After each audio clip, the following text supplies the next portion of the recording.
Hello everyone, welcome back to my channel. আমি কঙ্কনা। আমার চ্যানেলে তোমাদের সকলকে স্বাগত জানাই। আই হোপ তোমরা সবাই ভালো আছো।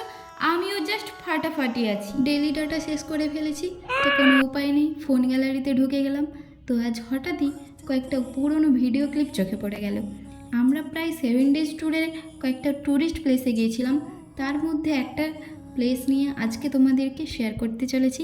এনিওয়ে, এই চ্যানেলে ফার্স্ট আমার ভয়েস ওভার সহ ভিডিও কেমন হয়েছে সবাই কমেন্ট করে জানাবেন। আজকে কথা বলবো পাহাড়ের রানী দার্জিলিংকে নিয়ে, যেখানে প্রতিটা মুহূর্ত স্বপ্নের মতো মনে হচ্ছিল। বাঙালির দার্জিলিং আজও চির নতুন, কারণ যতবারই দার্জিলিংয়ে যাওয়া হোক না কেন প্রতিবারই আমাদের ভালো লাগে, কারণ প্লেসটা এতটাই মনোরম। 6,700 ফুট উচ্চতায় অবস্থিত শৈল শহরের রানী দার্জিলিং, যার অসাধারণ প্রাকৃতিক সৌন্দর্য, চা বাগান এবং টয় ট্রেন সহ আরও কয়েকটা সাইড সিন আমরা জাস্ট দারুণভাবে এনজয় করেছি।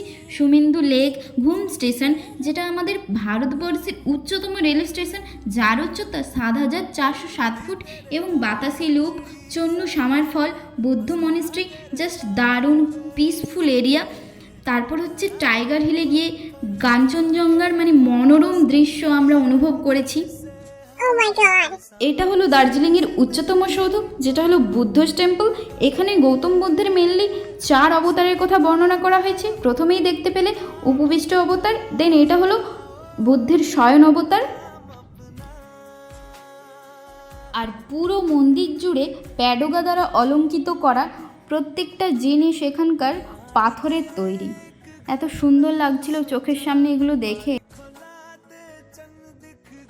আর এটা হলো বুদ্ধের 3য় নম্বর অবতার, দণ্ডীয়মান অবতার।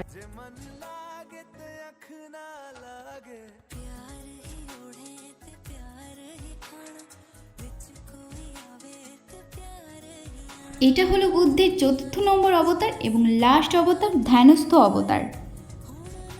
মন্দিরের পুরো এরিয়া জুড়ে এত সুন্দর সুন্দর ফুলের বাগান, বিভিন্ন ধরনের গাছ, যেখানে আমার কয়েকটা ফটোও তুলে নিলাম। তো ওভারঅল পুরো মন্দিরের ভিউটা আমার দারুণ লেগেছে। সবই তো সুন্দর, কিন্তু প্রথমে যখন আমি মন্দিরের সামনে দাঁড়িয়ে পুরো মন্দিরটা দেখছিলাম খুব সুন্দর লাগছিল, কিন্তু যখন প্রায় 100টা সিঁড়ি ভেঙে ওপরে উঠলাম কোমরটা ধরে, তখন এত কষ্ট হচ্ছিল। বাট পুরো মন্দিরটা দেখার পর ওপর থেকে এত সুন্দর লাগছিল পুরো এরিয়াটা, তারপর মনটা শান্তি হয়ে গেল। তারপর চলে গেছিলাম বুদ্ধ মনিস্ট্রিতে। যে কোনো মনিস্ট্রিতে গেলেই আমার একটা আলাদা শান্তি লাগে, কিন্তু এটুকু বলতে পারি আজ অবধি আমার দেখা সবথেকে সুন্দর মনিস্ট্রি হলো এই বৌদ্ধ মনিস্ট্রি। আর এই লাফিং বুদ্ধটা দেখো কি কিউট লাগছে না? রাস্তায় যাওয়ার পথে এই অপরূপ সুন্দর চা বাগানগুলো দেখে আর লোভ সামলাতে পারলাম না। ড্রাইভার কাকুকে বললাম, এবার তোমাকে গাড়ি থামাতেই হবে। তারপর আমরা এগিয়ে গেলাম গুটি গুটি পায়ে। দেখলাম একটা জিনিস, এই ড্রেসগুলো হচ্ছে পরার সুযোগ আছে, 50 টাকা পার ড্রেস। আমরা পরলাম, দিয়ে কয়েকটা ভিডিও করলাম, ফটো তুললাম। ওখানেই চায়ের শপ রয়েছে, ওখানে আমরা চা খেলাম, চা বিক্রি হচ্ছিল, চা কিনলাম। কিনে আমরা আবার হচ্ছে আমাদের হোটেলের দিকে রওনা দিলাম। আমরা দার্জিলিংয়ে 2 নাইট স্টে করেছিলাম। পরদিন ভোরে আমরা টাইগার হিলের উদ্দেশ্যে রওনা দিলাম। নিচ থেকে অতটা ওপরে ওঠার পর অপেক্ষা করেছিলাম কখন সানরাইজটা দেখতে পাবো। ভাবতে পারিনি এতটা সুন্দরভাবে অপেক্ষার অবসান ঘটবে, কারণ এরকম সানরাইজ লাইফে প্রথমবার দেখলাম। ফিলিং শো লাকি, মনে হচ্ছিল কাঞ্চনজঙ্ঘার গায়ে যেন কেউ রূপলি প্রলেপ লাগিয়ে দিয়েছে। বরফে ঢাকা ওই কাঞ্চনজঙ্ঘা চোখে না দেখলে বিশ্বাস করা যাবে না। তারপর ওই দিন আমরা আরও কয়েকটা সাইড সিন দেখে যখন আমরা হোটেলের উদ্দেশ্যে রওনা দিলাম, দিন শেষে মনে হলো রাতের দার্জিলিংটা কেমন দেখতে লাগে। তাই চলে গেলাম হোটেলের ছাদে।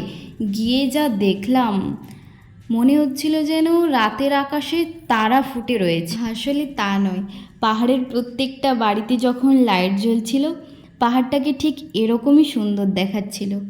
ধন্যবাদ সকলকে। আজ তাহলে এই পর্যন্তই রইল।